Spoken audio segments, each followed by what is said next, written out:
celebrates African Americans who did amazing things. Here's the story of how a woman who grew up in a shack with dirt floors... Who are you talking to? I'm talking to them. Oh, them.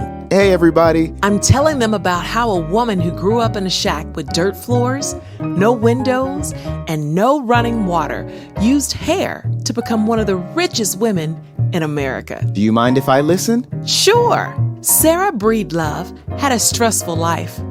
Her family worked all day picking cotton on a plantation. When Sarah was 7 years old, both of her parents died. A few years later, she moved in with her brother in Mississippi. That must have been really tough. Well, her story gets a lot better, but not yet. Sarah got married when she was 14 years old and eventually had a daughter named Lilia. 2 years later, Sarah's husband died, so Sarah and her daughter moved to Missouri where she worked doing laundry. But she only made $1.50 a day.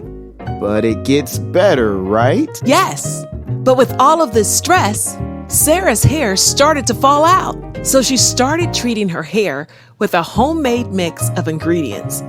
And guess what? It grew back? It grew back! Her special ingredients worked on her friend's hair too.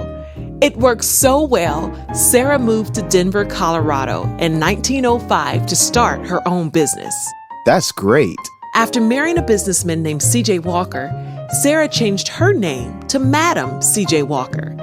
And she went door to door selling her products to Black women and showing them how to care for their hair using the Walker method. Wait a minute. Is something different about you? Her products let Black women choose to wear their hair natural or straight. In case you haven't noticed, sometimes we like to change our look.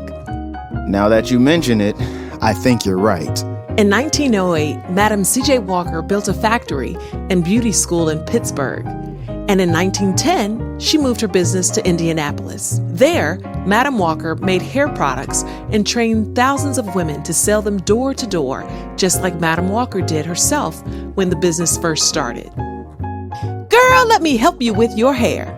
Wow, she was a great businesswoman. And her business provided jobs for over 40,000 women in America, Cuba, Jamaica, Haiti, Panama, and Costa Rica. She was international. She was also the richest African-American woman of her time and one of the richest women of any race in the whole country. Her business made several $1 million in today's money. So she went from picking cotton on a plantation to being the richest Black woman in the country?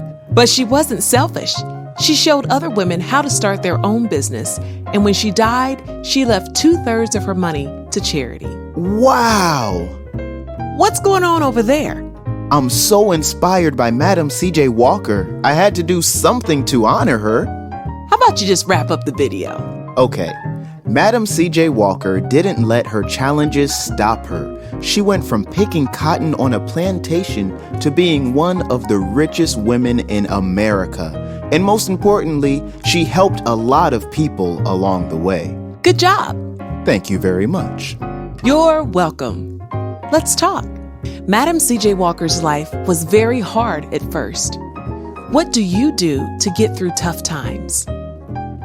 The same person who made $1.50 a day doing laundry went on to become one of the richest women in America. What does that tell you?